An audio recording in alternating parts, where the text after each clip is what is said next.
Kaixo, gaur landuko dugu vektoreen marrazketa. Dauzkagu abiadura, azelerazio tangentziala, azelerazio normala eta azelerazio totala. Orduan, badakigu abiadura beti tangentea dela, ukitzailea dela, ibilbidearekiko. Zuzena baldin bada, gure ibilbidea, orduan koinziditzen du ibilbidearekin. Kasu honetan, atik bera mugitzen ari da egikari bat, eta bere abiadura handitzen ari da. Atik berantz doanez, abiadura izango litzateke olako vektorea.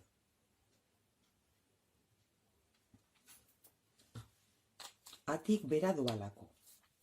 Bestetik, azelerazioa irudikatzeko begiratu behar dugu, ea azelerazio tangentziala dagoen, azelerazio tangentziala baldin badago, esan nahi du abiaduraren moduloa aldatzen ari dela.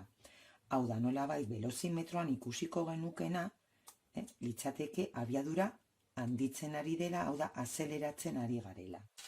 Eta ondorioz, azelerazio tangentziala litzateke bukaerako abiadura ken hasierakoa zati delta t. Bukaerako abiadura hasierakoa baino handiagoa denez azeleratzen ari delako, goiko terminoa positiboa litzateke eta positibo zati denbora positibo litzateke azelerazio tangentziala. Positibo izateak esan nahi du dela vektore bat eskuinerantz doana. Beraz, nik egingo dut urdinez. Beraz, olako bat litzateke azelerazio tangentziala. Olako vektorea. Eta hau abiadura. Bigarren kasuan. Kasu honetan, abiadura txikiagotzen ari da.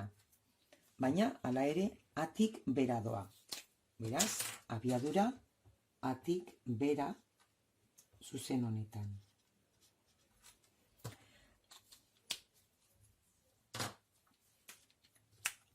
Azelerazio tangentziala, lehen bezala, izango da bukaerako abiadura ken hasierakoa zati delta t.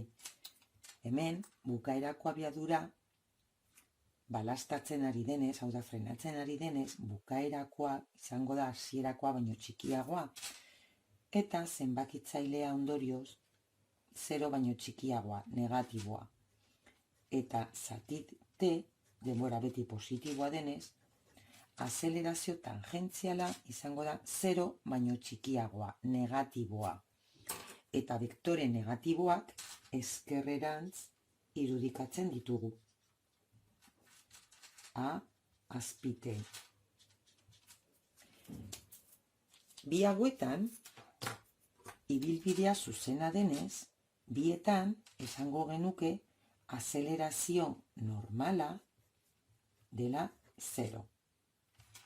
Eta bietan, ondorioz, azelerazioa dela azelerazio tangentziala gehi azelerazio normala, litzateke azelerazio normala 0 denez, izango litzateke A, azpite. Ados?